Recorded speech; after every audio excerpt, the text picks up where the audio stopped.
Bismillah ar-Rahman ar-Rahim. Thank you, Mr. President. And let me just thank the Islamic Society of North America giving me this honor to speak on your, I believe, the 56th convention. I believe that this is a great platform, a platform through which we can raise the awareness of Islam amongst the most powerful country in the world, which is United States. And I think it's very important, and ISNA can play a great role. So I will talk about three aspects today. And in all three, I would like ISNA to play its part in spreading awareness. Number one, I do not believe that the Western society understands the love, affection, reverence we have for our Holy Prophet Muhammad, peace be upon him. And because they do not understand this, we have surprise in the Western societies when any person mocks or ridicules our Holy Prophet, and they see this reaction amongst the Muslims. They don't understand it because they do not view religion like we do. I have spent a lot of my time in England because I studied there and played professional cricket there. And I know that they do not view religion like we do. The way they talk about religion, the way they talk about even Jesus Christ, peace be upon him, they don't understand how Muslims love and respect their Prophet.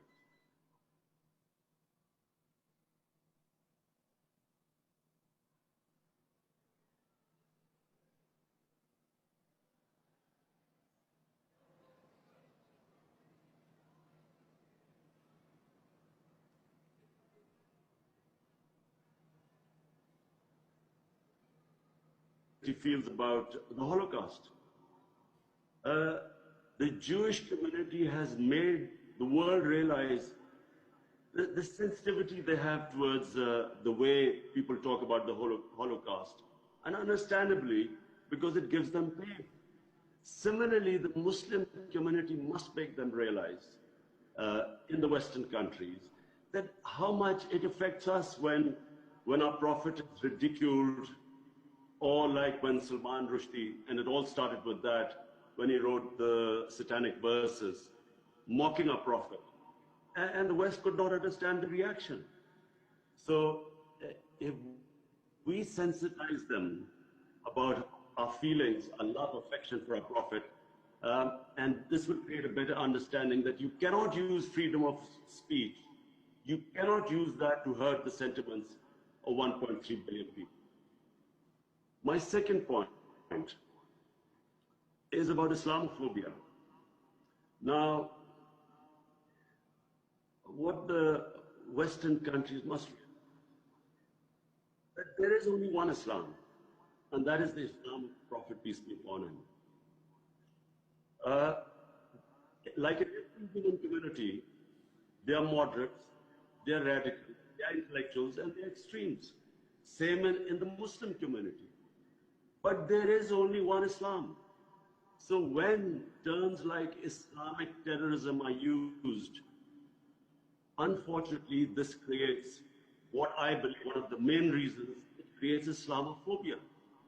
Because when words are used like this is a radical Muslim, or this is a Muslim extremist, or Muslim terrorist, how is the man in the street in the Western society supposed to distinguish between what is a moderate Muslim and what is a radical Muslim?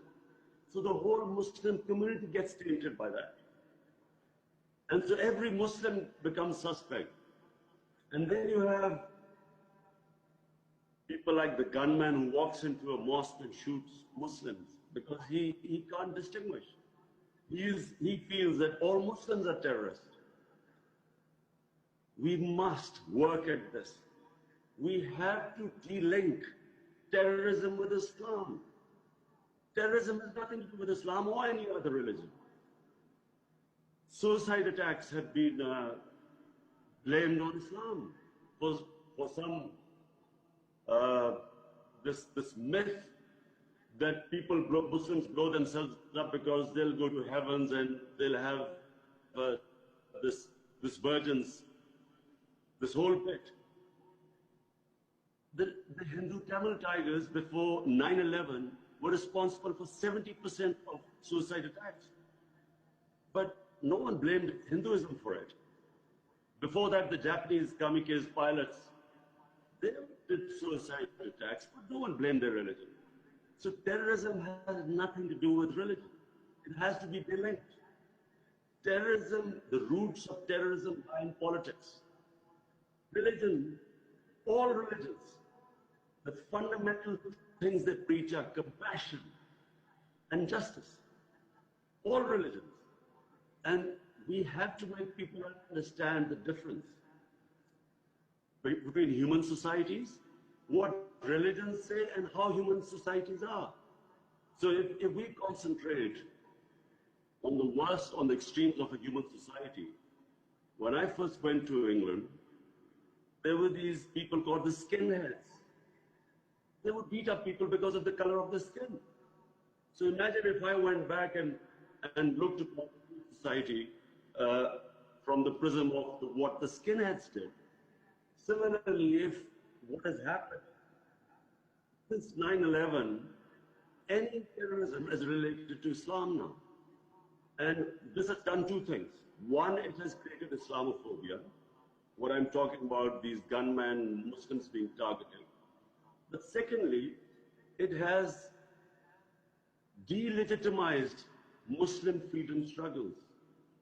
So for instance, in Kashmir, after 9/11, the Indian government could suppress the people by using the word Islamic terrorism. And if the word Islamic terrorism came about, all worries about human rights, about justice, disappeared.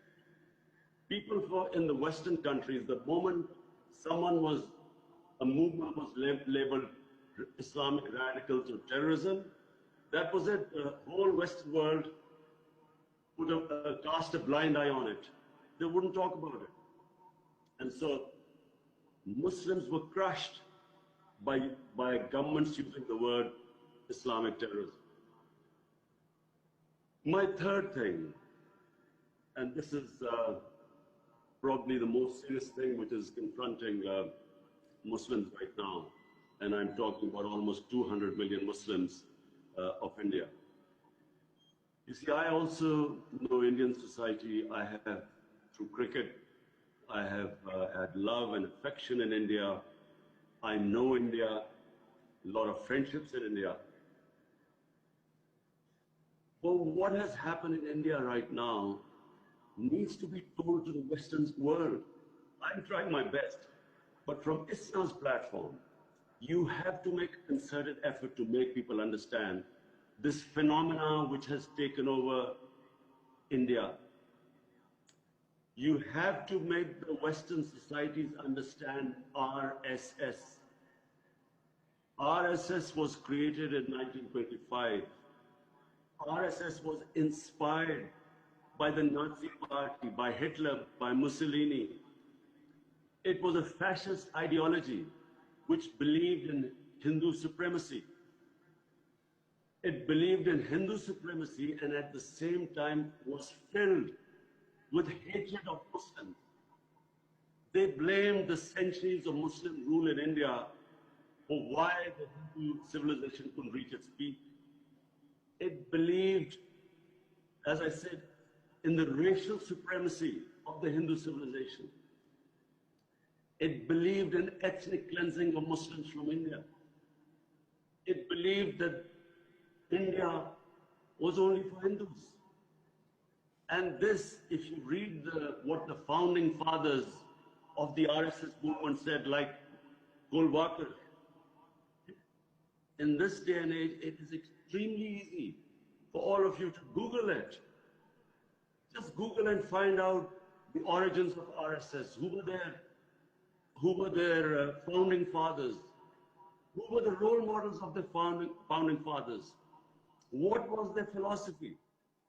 And this hateful philosophy was the reason why Gandhi was assassinated after independence. They believed he was too soft on India, on Muslims.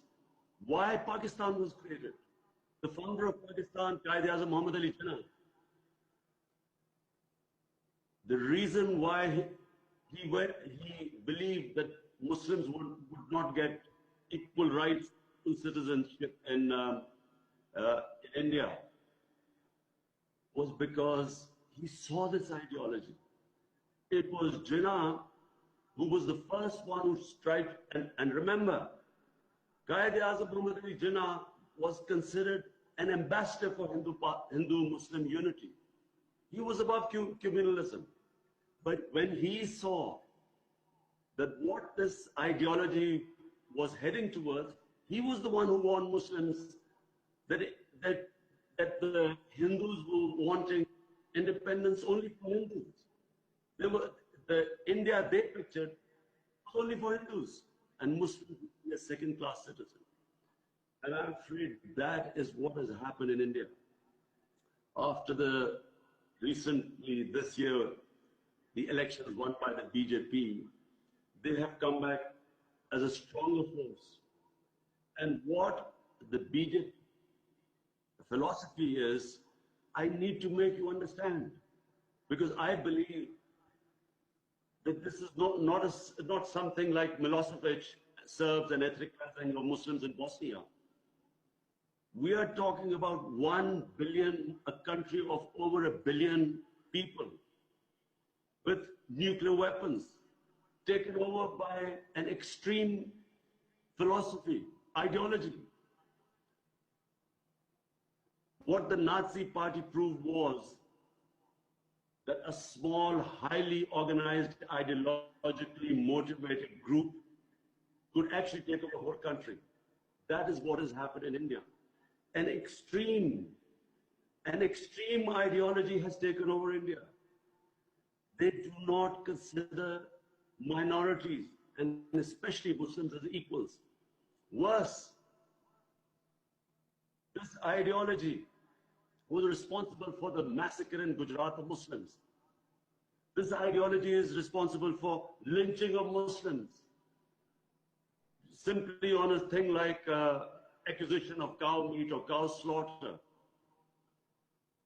Right now in Assam, 1.9 million Muslims are about to be, their citizenship is about to be taken away.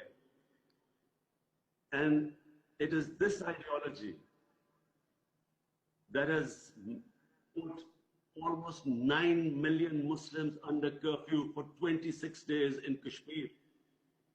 What this Narendra Modi government has done, when it annexed Kashmir, Kashmir was a disputed territory where the United Nations resolution had given the Kashmiris their right to decide their own destiny through a referendum. That right was never given.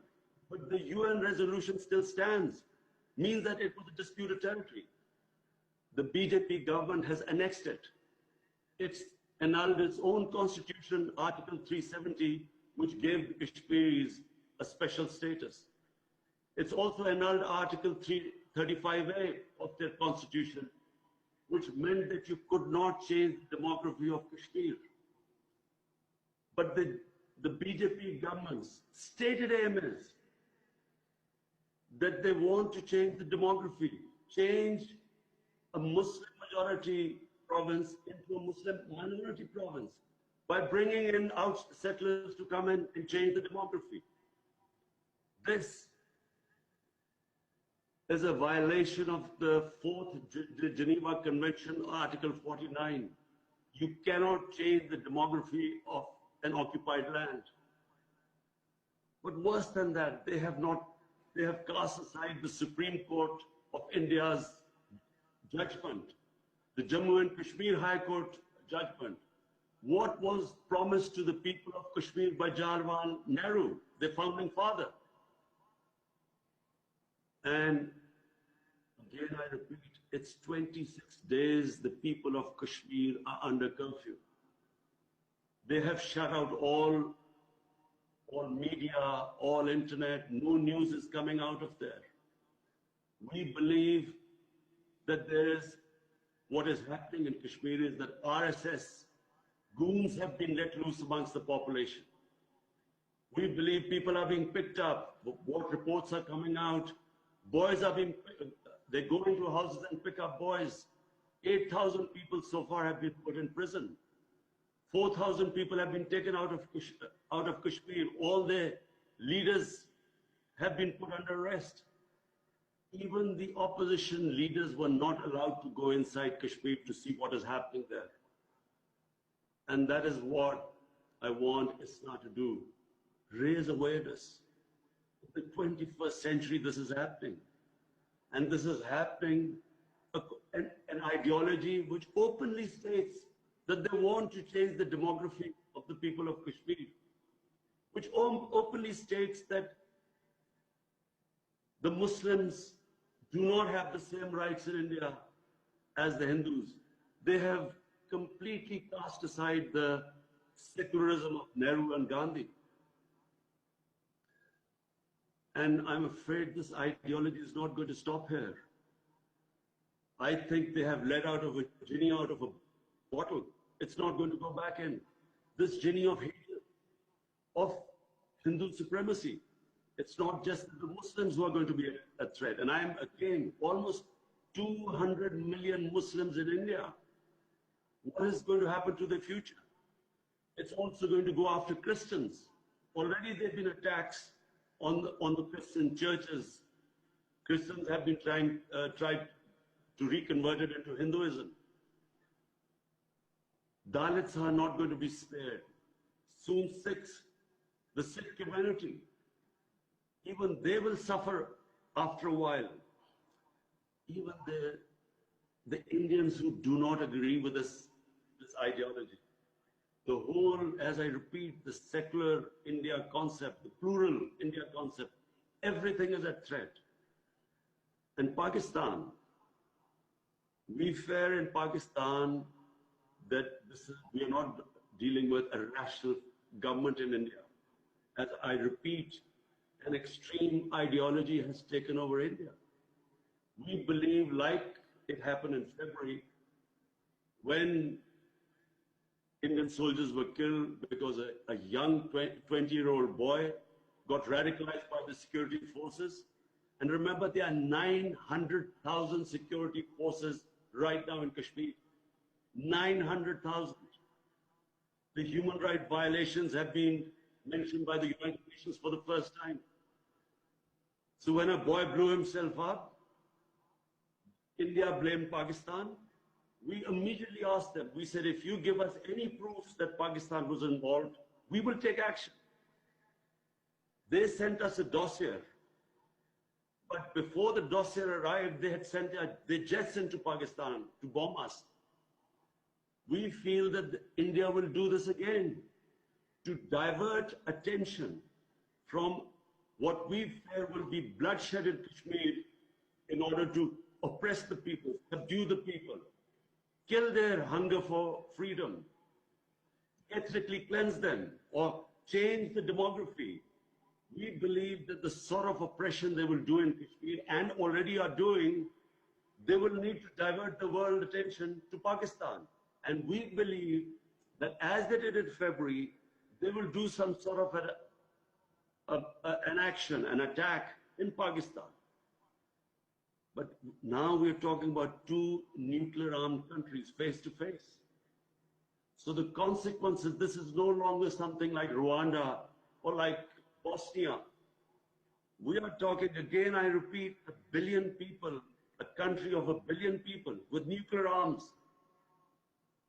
with a mad ideology facing Pakistan. What will happen once this, if a similar sort of attack happens, Pakistan will retaliate?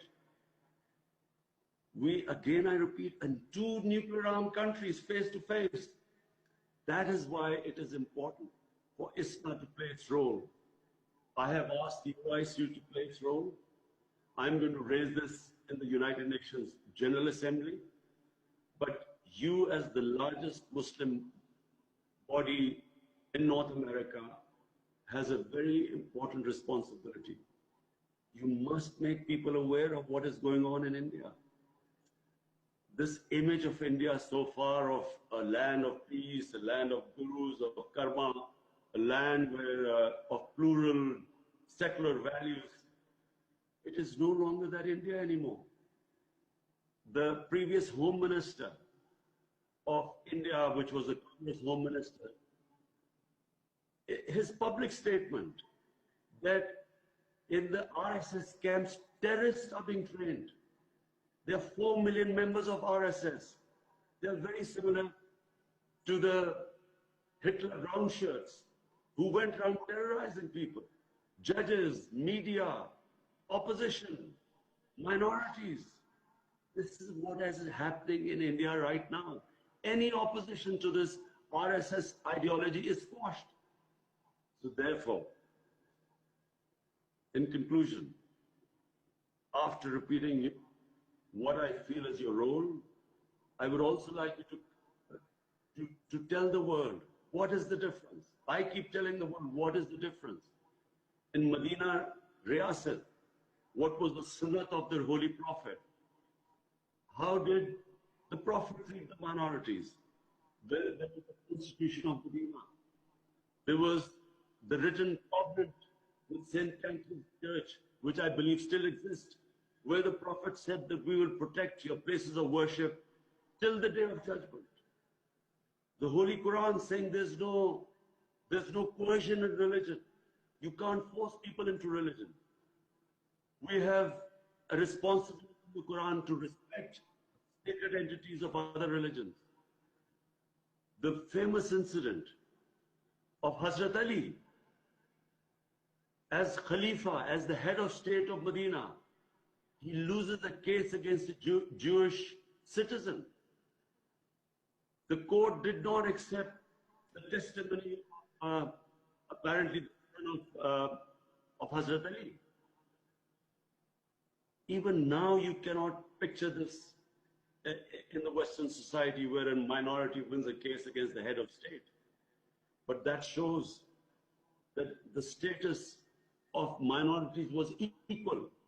They were equal citizens, equal rights. And what is happening in India is the opposite. There was a case of Imran Khan, this Muslim, apparently they accused him that he was transporting cattle. He was murdered, lynched in the middle of the city, in front of everyone. The court just let off all the 6 people who were responsible, who everyone saw killing this man. This is what is happening in India right now. Even the courts are scared to give judgment against this RSS ideology. Hence, I conclude, the responsibility of ISNA is great. You should raise this awareness. You should raise your voices. You should approach your members of Congress, senators, make them understand what's happening.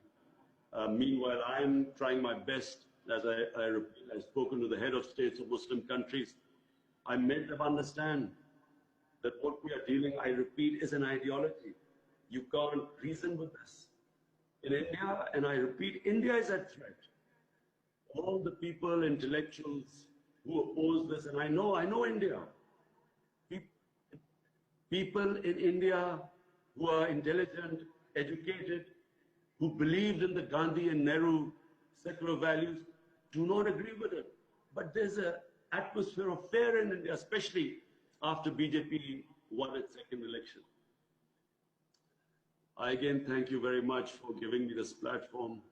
I feel it's a great honor, and I wish that ISNA goes and plays its role of spreading awareness, making people understand Islam, and then try to de-link all this. I'm sad to say that Majority of the people do not understand Islam in the West, but there's a tiny minority which deliberately tries to portray Islam in this light, linking it with terrorism. And I do hope that you will, and I believe you will be able to eventually make people understand what is Islam and all the propaganda against it. Thank you very much.